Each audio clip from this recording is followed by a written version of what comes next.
Another type of sleep trouble. Okay, now we're not just talking about sleep apnea. Now we're talking about shift work, right? So sleep problems are very common in shift work. This can get better over time. So I want to be very clear about this, very clear. Listen, listen, listen. If somebody says, look, I like to work 10 p.m. to 6 a.m. Monday through Friday, it's perfect for me. It works for my family. It works for my kids. It works for my errands. I never change my schedule. That's what I always do. That's how I sleep. Then that's probably not so much of a shift work impact because it's regular. Shift work is more if you're changing it, right? Which, by the way, wait. Look. Shift work impacts, especially with quick returns. Okay, so look, it's very important. Listen. Let's say that you say to me, oh, Mark, I had a really busy day, and I stayed up till 10 o'clock or 11 o'clock at night to get this work done. And I had to be in court the next day at 7 a.m. or 8 a.m. or something like that. And you said, well, okay, so I pulled it together, right? You may have pulled it together, but you definitely impacted yourself because shift work has these impacts if you do what's called a quick return, which means 11 hours, means you're supposed to have at least 11 hours between when you stopped working and when you started working, right? You're supposed to have at least 11 hours, right? All right, shift work also changes the hormonal environment, and you can start getting even thyroid nodules just out of shift work, just by working irregular hours, right? Because it has an effect on our metabolism. It changes who we are and how we process, right? Okay, more studies. If you lack social support at home, it's associated with sleep problems. Excessive sleepiness is poor work production. Nighttime awakens affect your cost, right? Affect your performance, right? Gives you more fatigue, leads to transportation operator injuries, right? This stuff is important. If you add a pedometer at work, it improves your sleepiness. There's something about, these people say, oh, I do 10,000 steps a day, or I have this Apple Watch, I'm watching myself. If you do that, that alone, but us just checking it seems to help, right?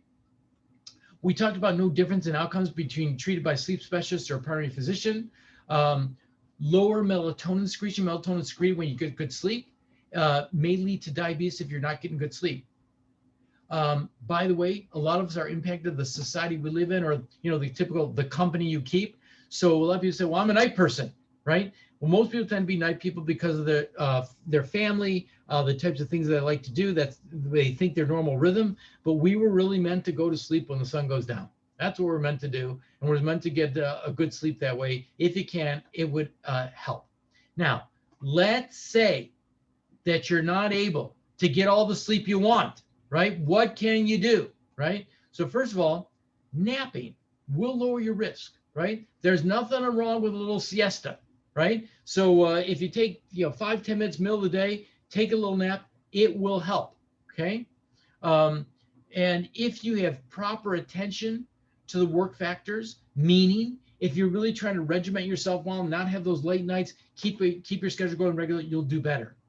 If you have a work environment with a lot of noise or poor air quality, right, that could cause you to not have good sleep at night. So you got to know, are you in a decent, healthy environment, okay?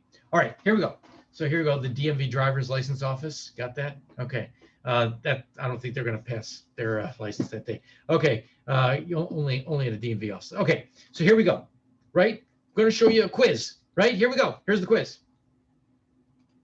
RK, 52-year-old man, presents your office with preventive health visit. He is overweight, has hypertension, hyperlipidemia, and is stable on his medication. One of his coworkers was diagnosed with sleep apnea, and he says to you, "Hey, look, should I be screened?" Right. So do you remember we talked about this? Right?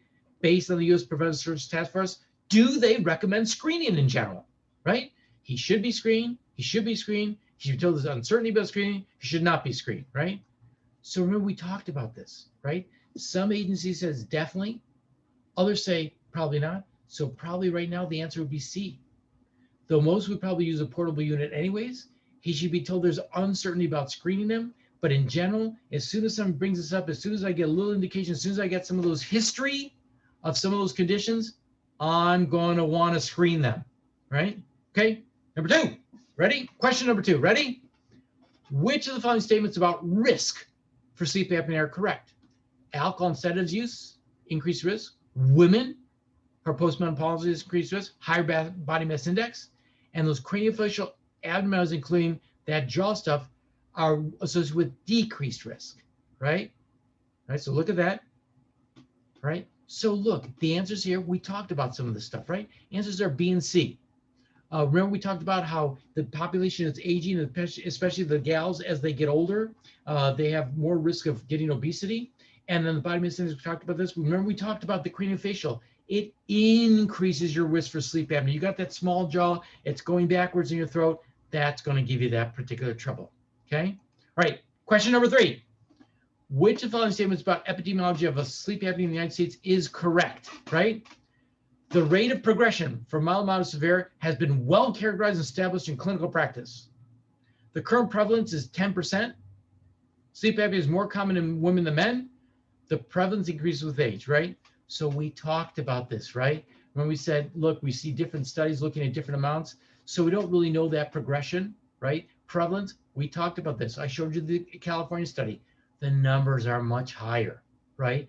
Could be 20%, could be 30, 40%, depending on the population you're with, right? Sleep apnea more common in women than men? No. Remember I showed you that the men were dominating that? So the prevalence increases with age, right? So that's really it. Okay, so look, this is a summary of the sleep stuff and things to consider, right? We talked about the importance of keeping in mind that when somebody has sleep complaints, right? First thing you want to know, is it sleep apnea, right? That's the big one, right? Because I showed you all these things it's associated with, right? I showed you the problems with hypertension, diabetes. If you treat it, it may help, right? And certainly we know that sleep apnea can sometimes lead to arrhythmias, right? It certainly impacts work performance, right? So you want to know sleep apnea, no sleep apnea. If there's not sleep apnea, it could be a reaction to the orthopedic stuff. It could be a reaction to the psychiatric stuff. It could be restless leg syndrome. Sometimes you can't find anything, right? But those are the kind of things that you're going to think about, right? And what we see in the literature is that there's reasons to know about this, reasons to test for it. There's subtle ways of doing that. And then when you do that, you can actually get some good information and help these folks out. Okay, that's on the sleep.